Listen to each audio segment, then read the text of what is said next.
Bienvenidas y bienvenidos a este espacio de reflexión. Hoy abordamos una cuestión que genera bastante conversación y a veces tensión, ¿no? Entre quienes estudian un curso de milagros, si es apropiado o no cobrar por compartir sus enseñanzas.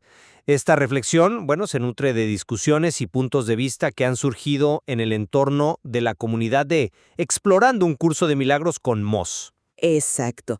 Y la pregunta que intentaremos desentrañar juntos hoy es, ¿puede justificarse realmente solicitar una compensación económica por facilitar el aprendizaje de UCDM, considerando su naturaleza como camino espiritual? ¿O por el contrario, choca esta práctica con la esencia misma de lo que el curso propone? Es un punto delicado, sí, con argumentos en ambas direcciones. Desde mi perspectiva, voy a argumentar que cobrar por esta labor, lejos de ser inherentemente problemático, puede ser una práctica legítima y hasta necesaria en ciertas circunstancias. Claro, siempre que se haga con conciencia y transparencia.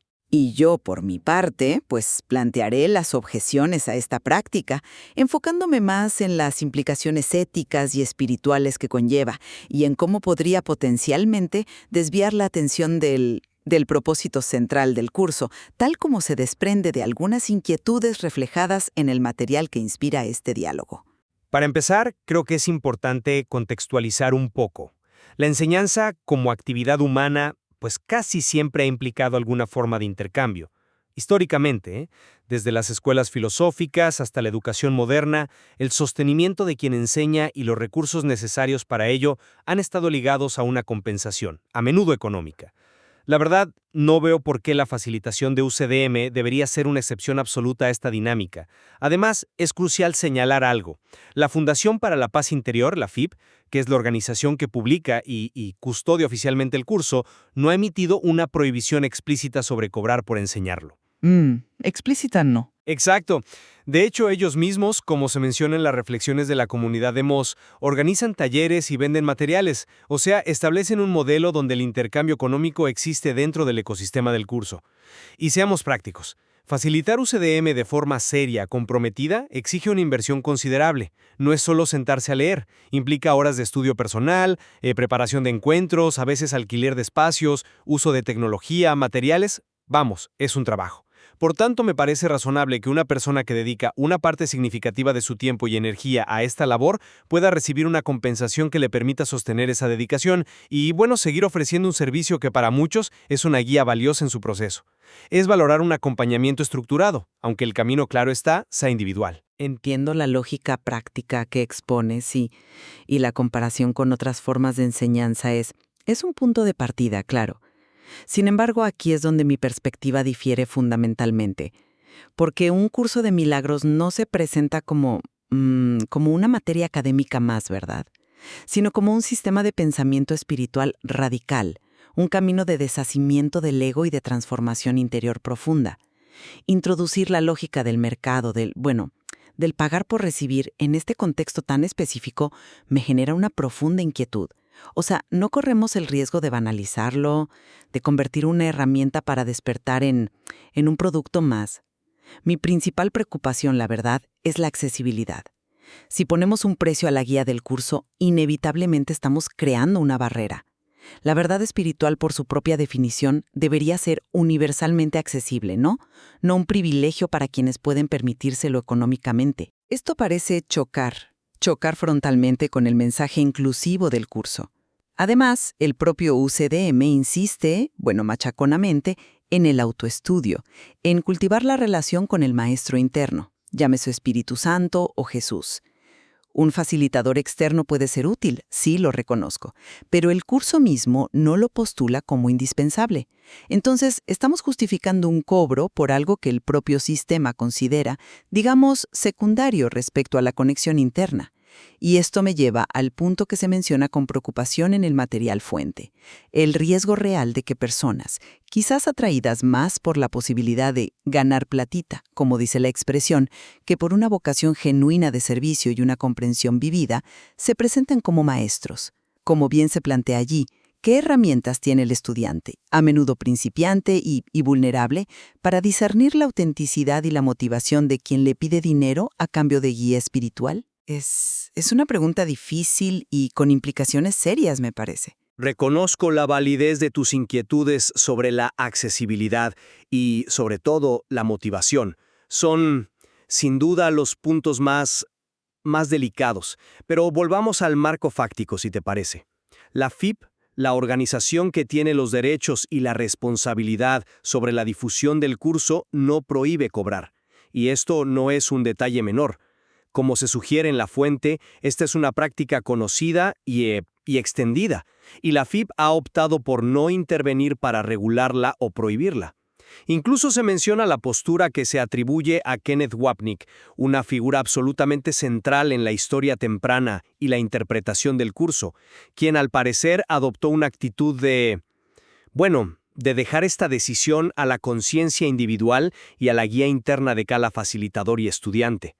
Desde esta perspectiva, más pragmática si quieres, cobrar es una práctica legalmente permitida dentro de la comunidad del curso. Se convierte entonces en una elección personal. El facilitador decide si necesita o desea cobrar por su tiempo, y el estudiante decide si percibe un valor en ese servicio que justifique la compensación. No creo que debamos imponer una norma ética universal donde la FIP no lo ha hecho. Aprecio que traigas la postura de la FIP y de Wapnick, claro, pero aquí es donde creo que debemos distinguir entre lo que es legalmente permitido y lo que es espiritualmente coherente.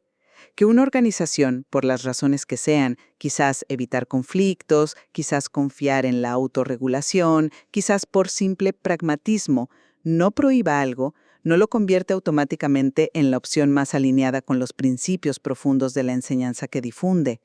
La idea de dar gratuitamente lo que gratuitamente se ha recibido, aunque no sea una cita textual del curso, captura un sentir muy extendido entre los estudiantes, ¿sabes? Una resonancia con el espíritu de generosidad, desapego y servicio incondicional que impregna UCDM. Para muchas personas, esta idea se siente más correcta, más en sintonía con el deshacimiento del sistema de pensamiento del ego, que inherentemente opera en términos de intercambio y beneficio. La ausencia de regulación de la FIP podría verse no como una aprobación, sino como un vacío, una falta de guía en un terreno éticamente complejo. La pregunta de fondo sigue siendo si comercializar, de la forma que sea, una enseñanza diseñada para liberarnos de las ilusiones del mundo, incluida la del valor basado en el dinero, es la práctica más íntegra. ¿No estamos perpetuando, de alguna manera, el mismo sistema del que el curso nos invita a despertar? Entiendo tu punto sobre la coherencia espiritual, de verdad, pero me cuesta ignorar el precedente que sienta en la propia FIP. A ver, venden los libros, que son la herramienta fundamental, organizan y cobran por talleres y conferencias.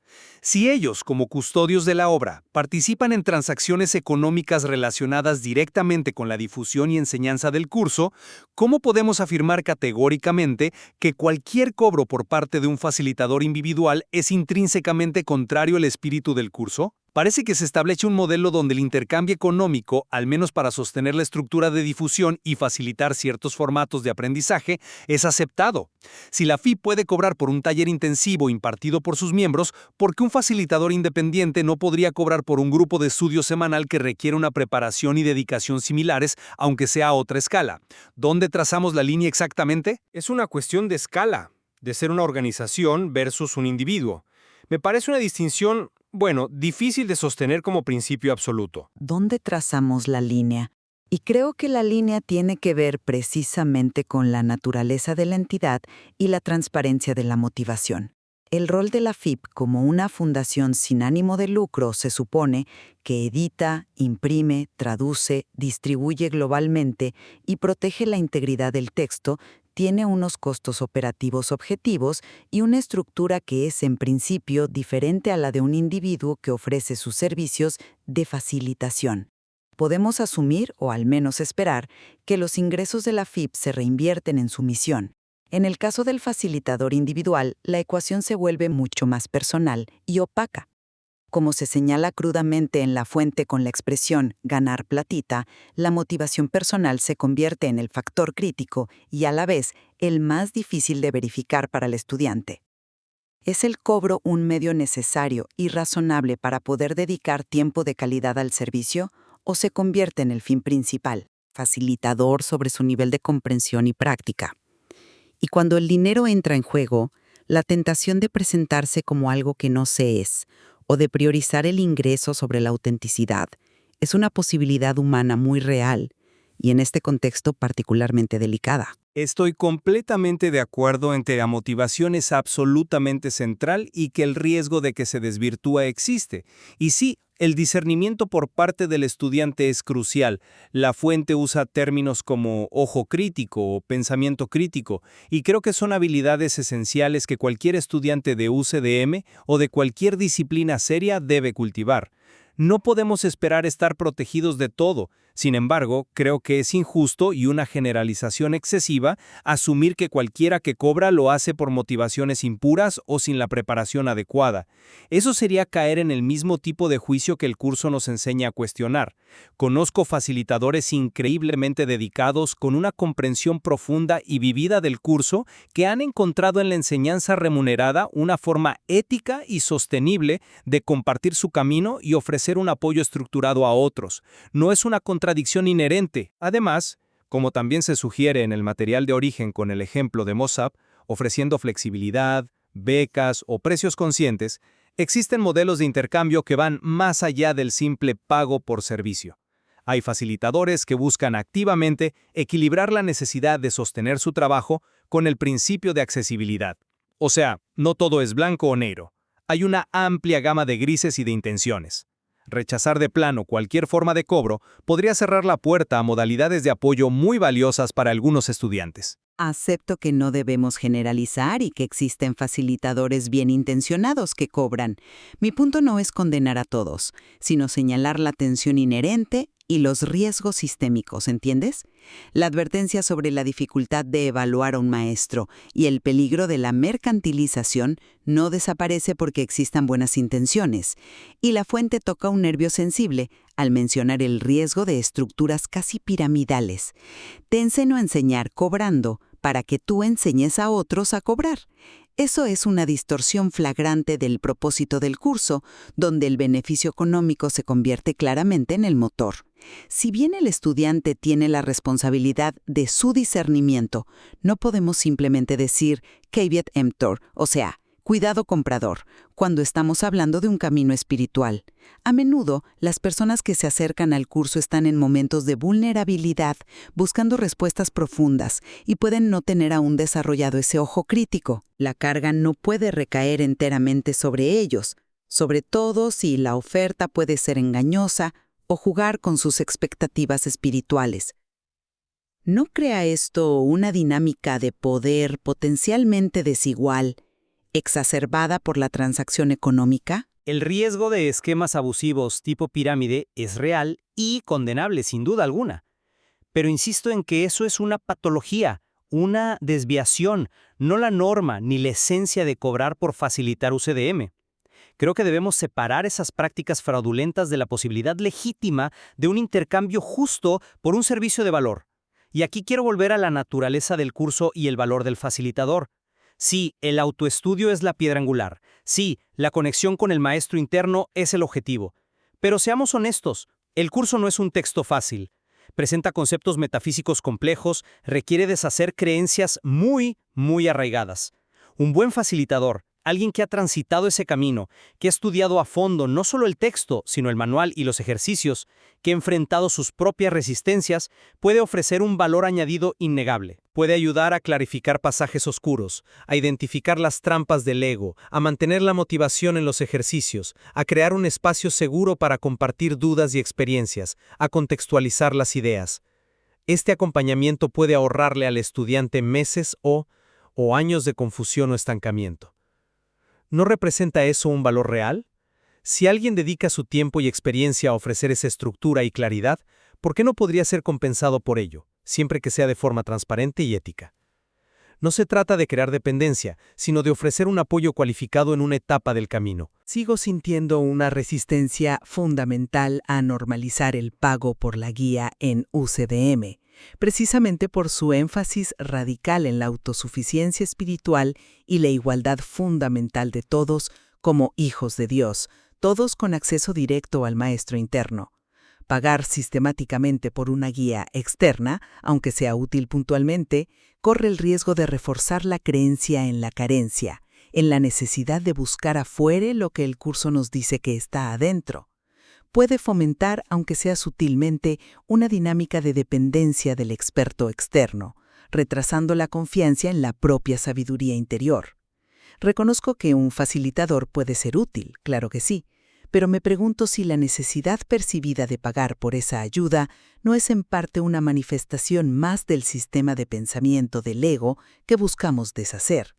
¿No podría esa misma ayuda obtenerse en grupos de estudio entre pares basados en la gratuidad y el compartir voluntario? Esos modelos existen y para mí resuenan más directamente con el espíritu no comercial y de colaboración que el curso parece fomentar. La idea de una casta de maestros remunerados, por muy bien intencionados que sean, me sigue pareciendo incómoda en el contexto de una enseñanza que busca disolver jerarquías. La disponibilidad de opciones gratuitas o basadas en donaciones voluntarias demuestra que es posible compartir el curso sin necesidad de un precio fijo, manteniendo la accesibilidad como prioridad. Bueno, para sintetizar mi posición, considero que cobrar por facilitar el estudio de un curso de milagros, al no estar explícitamente prohibido por la FIP, y al ser análogo a otras formas de enseñanza donde se compensa el tiempo y la experiencia, es una práctica que puede ser legítima y razonable. Puede representar una compensación justa por un servicio dedicado que aporta valor real a muchos estudiantes, ayudándoles a navegar un material complejo. La clave, por supuesto, reside en la transparencia, la ética del facilitador y, fundamentalmente, en el ejercicio del discernimiento y el ojo crítico por parte del estudiante al elegir con quién y bajo qué condiciones decide estudiar. Y yo, para resumir la mía, sostengo que, más allá de la legalidad o la ausencia de prohibición formal, la práctica de cobrar por facilitar UCDM introduce dilemas éticos y espirituales importantes. Estos giran en torno a la posible comercialización de una enseñanza no comercial en su esencia, la creación de barreras económicas que limitan la accesibilidad universal a la verdad y la dificultad inherente de discernir las motivaciones y la cualificación real de quien ofrece la guía. El riesgo de que los intereses económicos prevalezcan sobre el servicio desinteresado es una preocupación constante, y el fuerte énfasis del curso en el autoestudio y la guía interna nos invita a cuestionar la necesidad y la conveniencia de establecer intermediarios remunerados como norma. Estamos de acuerdo, creo, en que no existe una respuesta fácil ni universalmente válida. La tensión es real. Por un lado, las consideraciones prácticas de quienes dedican su vida a compartir el curso y necesitan sostenerse. Por otro, los principios éticos y espirituales de desapego, gratuidad y accesibilidad que emanan del propio mensaje. Es una complejidad que cada persona involucrada debe navegar. Exactamente. Y bueno, quizás esa sea la conclusión más honesta, ¿no? Como bien se sugiere en las reflexiones de la comunidad explorando un curso de milagros con Moss, la responsabilidad final recae en la reflexión personal y la integridad de cada individuo. Tanto el facilitador que decide si cobrar y cómo hacerlo, como el estudiante que decide si pagar y a quién elegir, necesitan ejercer ese ojo crítico, esa conexión profunda con su propia intuición y guía interna. Este intercambio no busca dar una respuesta definitiva, sino iluminar las distintas facetas de una cuestión compleja, invitando a cada uno a continuar explorando qué significa realmente dar y recibir valor en el contexto de su propio camino espiritual.